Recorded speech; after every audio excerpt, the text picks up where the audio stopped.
What is up, fight fans? We welcome you into the first show of 2021 Inside Boxing Live. I'm your host, Dan Canobbio. New year, same great guests. We're starting off this year with a bang. Teofimo Lopez is on the show. Of course, the Ring Magazine Fighter of the Year, the unified, don't call him undisputed because it's a big problem with Devin Haney and the WBC, but Teofimo Lopez is here, and he has a lot to say. He's going to give us his thoughts on Ryan Garcia's big win. We're going to touch on that in a second. His thoughts on maybe a rematch with Vasily Lomachenko, who he wants next. There's this Kambosos fight over in Australia. The fact that he has now been mentioned as one of the new four kings, and what can happen with a fight with Tank Davis, a fight with Devin Haney, a fight with Ryan Garcia.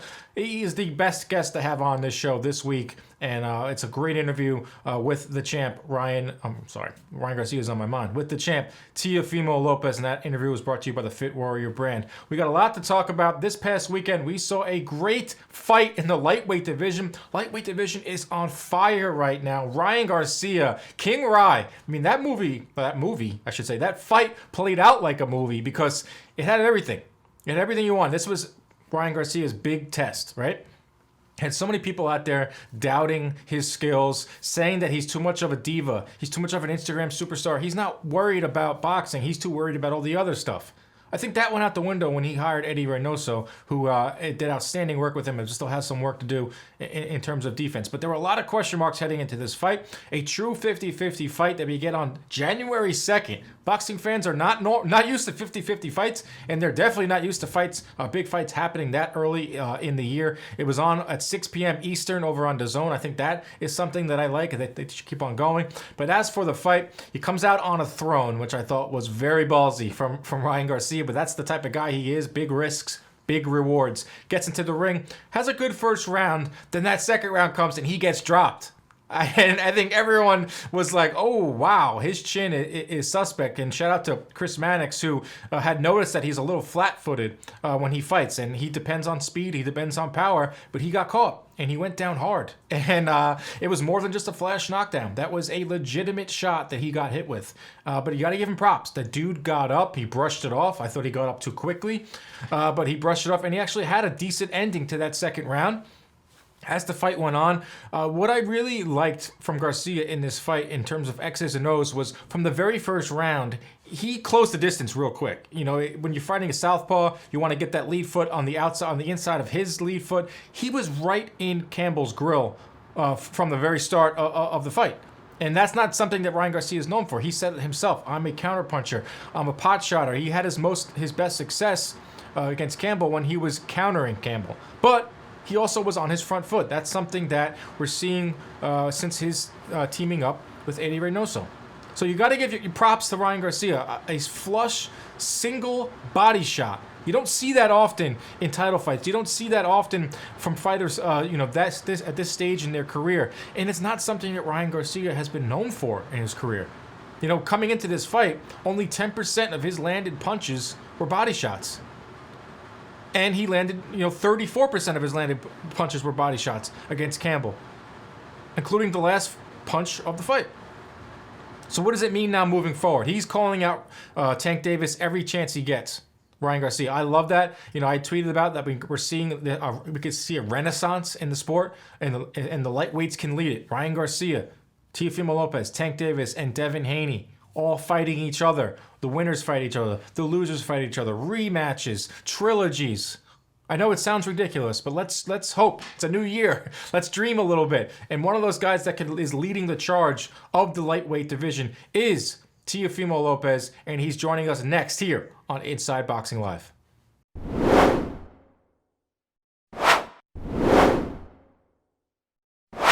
Our next interview is brought to you by the Fit Warrior brand, proudly serving boxing's next generation of stars since 2016. Go check them out at ftwr.com. All right, our first guest here of 2021. We're starting it off with a bang. You know him. He's the shot caller. Some would call him the undisputed. Some would call him the unified.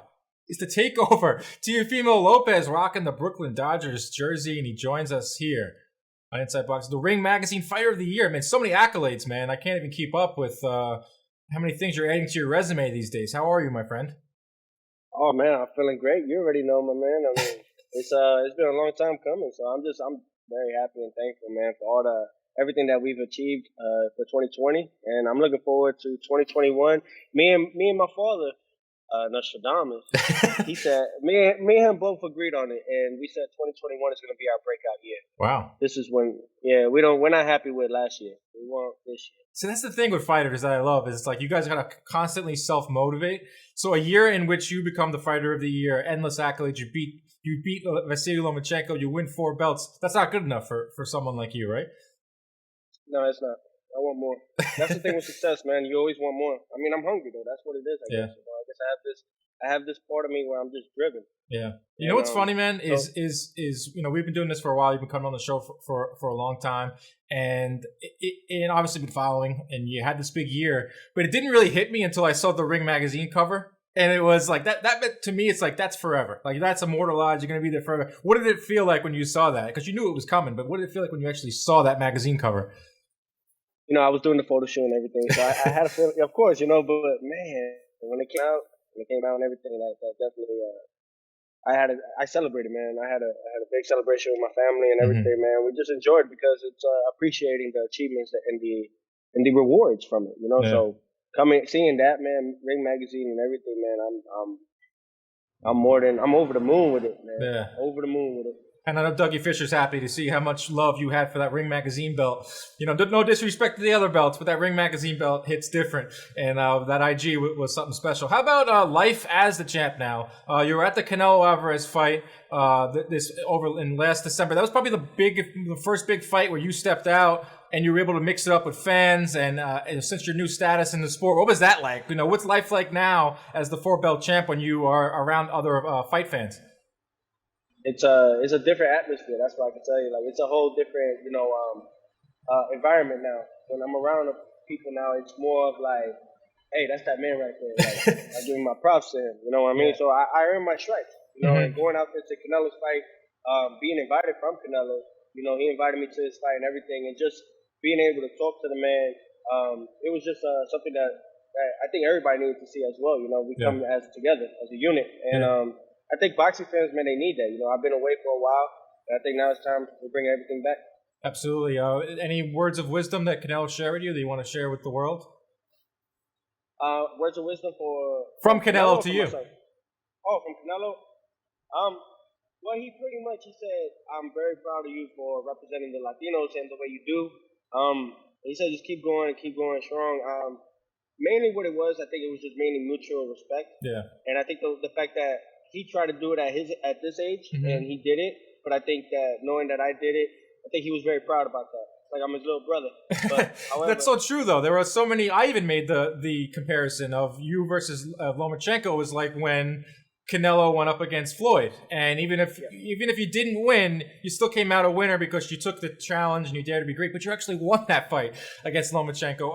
I don't want to get too much into the actual fight, but there's so many things have come out from his side. First of all, saying that the judges were bribed. Most recently, he brought up us at CompuBox, even though that the judges don't see our numbers, said the numbers are off. What do you make of him? The bribery stuff and the latest with the punch stats. It's already over. You know what I mean? Yeah. It's not going to change anything, It's not going to change that second loss that he has in his career, you know what I mean? And it's not going to define him as a champion unless he goes out there and continues to either go and collect more belts, you know what I mean? Keep doing what he was doing beforehand. And, with all the excuses and everything, it's excuses. But what can I say? You're talking about someone that doesn't know how to lose. He always wins. So, I don't blame him. However, saying things like that, that's a whole nother topic. Are you surprised by all the excuses that he has? No, I'm not. I'm not surprised. I knew coming into the fight that I already know how it goes. We beat the guy. I already know what the excuses I'm about to hear. Yeah. Oh, he was either too old or he was already out of his prime. But just from him though. From him, I didn't expect all that, but but it's a whole new era now, so there's a lot of things that we can't expect. Yeah, maybe he's feeling a little old. But he did say you hit hard, though. He did give you some props. I read a recent thing where he said that you hit really hard. Yeah, the thing is, though, man, I'll hit harder at 140. Oh, so you're thinking about moving up? No, not yet, not yet. Right now we're working on the Convulsus fight. If that doesn't fall through, if that doesn't go through, then I either want Haney or Garcia. Yeah, Or let's talk Tank, about any of that. those guys. Let's talk about Any of Kambosos those guys. first. Let's talk about Kambosos first. That's the fight that's been rumored. He is your mandatory in multiple sanctioning bodies. I know you want to like make a defense at least at 135. Is that something that is gaining traction? Like, are you willing to go to Australia? That's a lot of money in that, man. Are you willing to do that? Depending on, yeah, I mean, undisputed world champion. I mean, if you want me to go out there to your country, you got to pay up. I mean, I'm the king, not the other way around. So, and if they can't make that fight happen, then we make it happen in the States. Yeah, you want to get back to the Garden, don't you? Yeah, of course. I want to go back to the Garden. I miss the Garden. Yeah, I drove past it the other day, and a single tear rolled down my eyes, thinking about all the fights we missed there. I know. Tonight would have been Heisman Trophy night. Yeah, I was going to ask you about that next. What jersey? I mean, you're rocking the Jackie Robinson jersey, though, but who's going to win the Heisman, and who's going to you got to show out for that, too? I have a surprise coming up soon. I mean, stay tuned. You always got surprises, man. Of course. I mean, we got to stay. We always got to entertain the fans. I'm an entertainer, you know. Yeah. Everybody pays to watch Teofimo either knock somebody out and do everything else on top of it. So, it's a great thing that's going on in the sport, and I want to ask your thoughts on Ryan Garcia's performance. Talk about the Four Kings. We'll talk about that too as well. But what did you make of Ryan Garcia's win over Luke Campbell? What'd you say? The Four Kings. Did you see that? Those are the Three Musketeers, and then I'm the king. Right? Yeah, let's talk about it. You tweeted that out. Any way you cut it or slice it, I'm the champ. They all have paper belts. First, let's talk about Ryan Garcia's performance. What did you make of it? Well, I didn't see it. However, congratulations to him. I saw the highlights. Yeah. I saw him, jumping on his coaches and everything, and Canelo. So, but no, congratulations to him. Outside of trying to make fun of him, but outside of it, good job for him. He did what he had to do. You know what I mean? Luke Campbell is a competitor. However, Ryan Garcia was the better man that night, and he did a phenomenal job. I didn't see the fight. However, from the knockdown and everything and all those things, take my hat off to him. Yeah. Good shit.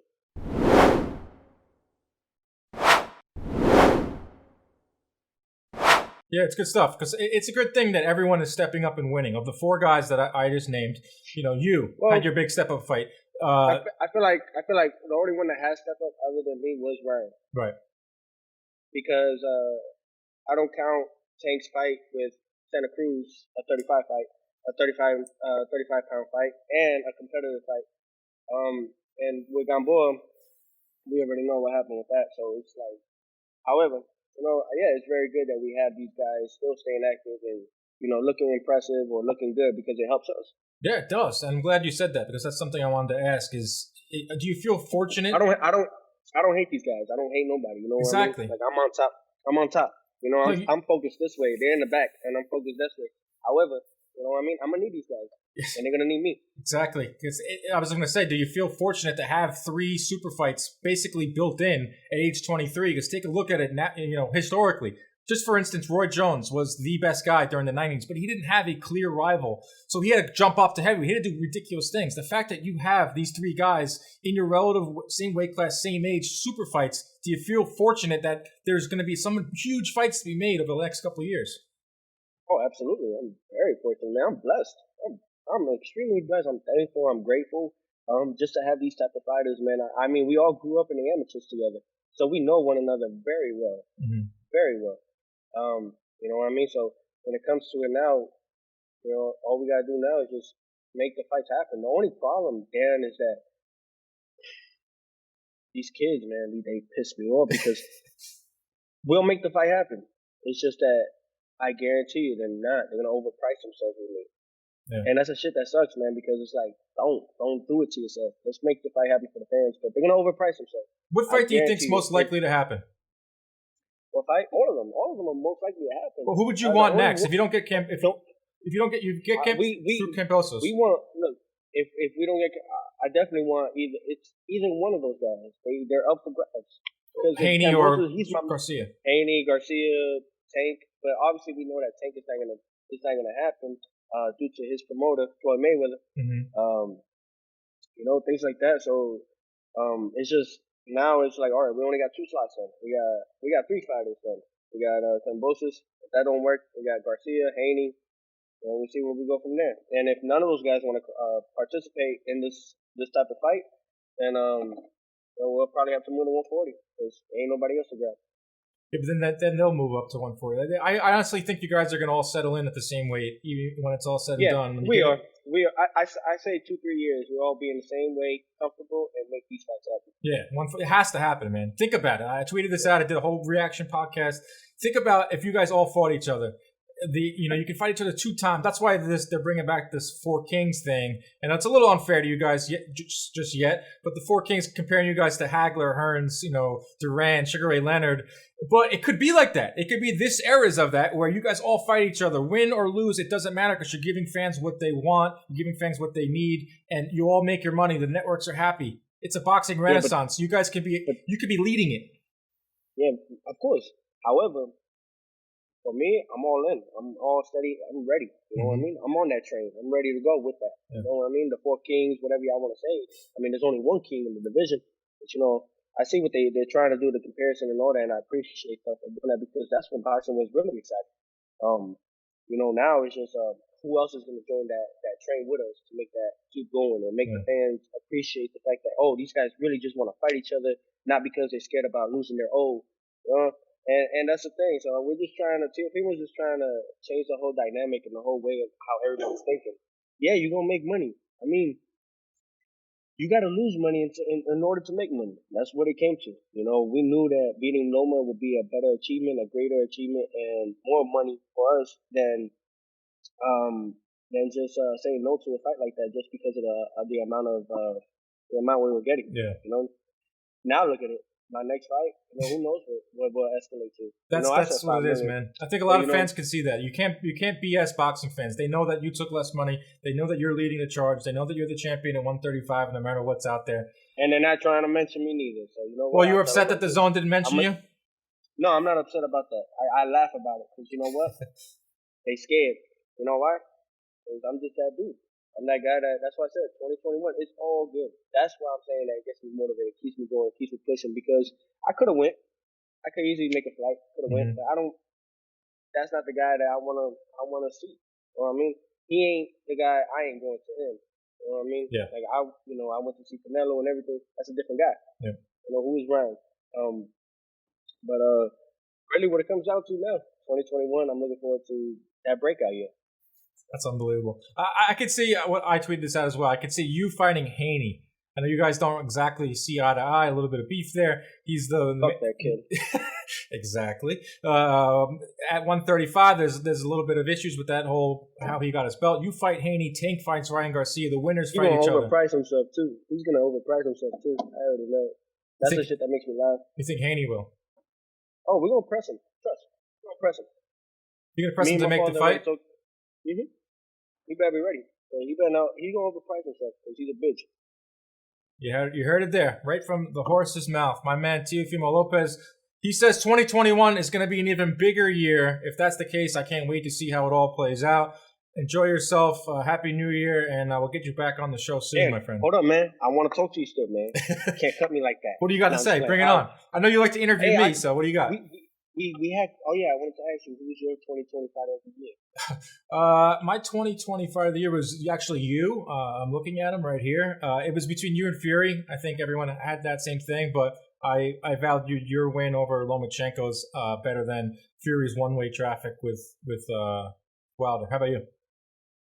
I think it was the decision that they made. I think it was very it was a right decision. Yeah. You know what I mean? Tyson Fury did a hell of a job fighting a monster like Deontay Wilder, and he did what he had to do earlier 2020, and we finished it at the end of the year. So I think it was a smart decision from Ring Magazine doing something that hasn't been done in 35 years. Yep. And we're just breaking records, man. We're making history. I mean. Let me ask you this. Who's your trainer of the year? And if you can't pick your dad, but who was your trainer of the year? I can't pick my father? Yeah. If there was another, let me see, trainer of the year. Like Derek James, Eddie Reynoso. Yeah, I know. Yeah, you got Eddie Reynoso, Derek James. You have what's it, Tyson Fury's trainer? Yes, Sugar Hill. Sugar Hill. Yeah, Sugar Stewart, yeah. Let me see. It's a tough yeah, one. probably like Sugar. Yeah, it's a tough one. No, for real. Either Eddie Reynoso. I'm between Eddie Reynoso and Sugar Hill. Yeah. How about fight of the year? Fight of the year. Fight of the year had to be Zepeda and Oh my God. Baranchik. Yeah. I know you sparred with Baranchik. Yeah, man. It hurt me, man, to see him go down like that. But you know, it is what it is. That's the fight game, man. That was an insane fight. But you know what I like to see is Baranchik on Instagram. He looks like he's enjoying life. He's got a nice lady. He's living in Miami. I like to see that type of stuff. Like, he recovered well. Yeah, no, he did. You know, and I'm very happy for him, and I wish him nothing but success. And you know, I think he's gonna come back again. So you know, I look forward to seeing that. And I think we all do. You know, it was a hell of a fight. Oh, man. That was a hell of a fight. 8 knockdowns in 15 minutes. How about one last thing? A lot of people are discussing who can give Canelo a tough fight, because he's clear that he's the pound for pound king right now. Who, in your opinion, of the guys around 160 or 168, who can give Canelo his toughest fight? Plant? Why? Caleb Plant is very slick. He's smart. His ring IQ is very high up there. Yeah. You know what I mean? And he has a very sharp jab. And, usually when you have a sharp jab like that, you could always box your way into a victory. So I think that it's going to be, if that fight was to be made, I would definitely be there front row just to watch it. Because I'm a big fan for both of those guys. Yeah, they're both good for the sport. You got any more questions for me, man? Let me see. How was your New Year's? Oh, man, I did nothing. I sat on my brother's couch and we drank some wine and we watched TV. Nothing, bro. It wasn't like us partying in Vegas. I know, right? It wasn't like us partying in Vegas after the Wilder fight. Oh man, Vegas. Oh yeah. we had a good time, man. It wasn't anything like that. Is that it, man? Is that all you got for me? Yeah, man. I gotta work on my interviews with you. Well, this is the thing, dude. You're the champ. I'm the guy that interviews you.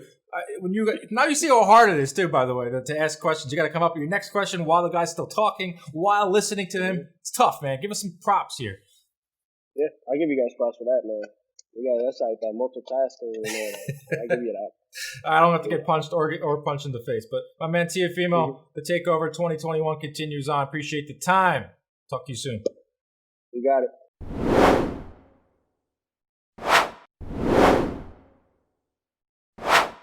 Special thanks to Teofimo Lopez for joining us here on Inside Boxing Live. He says that 2021 is going to be his breakout year. That's scary to think of, considering the type of year he had in 2020. No big fights upcoming for the next 2 weeks. I don't know what boxing fans are going to do. The last month has been amazing, but we got nothing on the schedule. Straight up tumbleweeds. Insert crying Jim Lampley face, because there are no big fights. But the first quarter of 2021 looks huge. There are some big fights coming up the pipeline. Don't know what we're going to do for the next 2 weeks, but I'm going to continue to keep doing shows. I'm going to bring you the best guests, the best analysis. We're going to keep this show going forward. You can always check us out on the Fubo Sports Network. Subscribe on YouTube. Subscribe on Apple Podcasts and Spotify. Anywhere you can get your podcasts. We're coming for you big here in 2021 here on Inside Boxing Live. See you next week.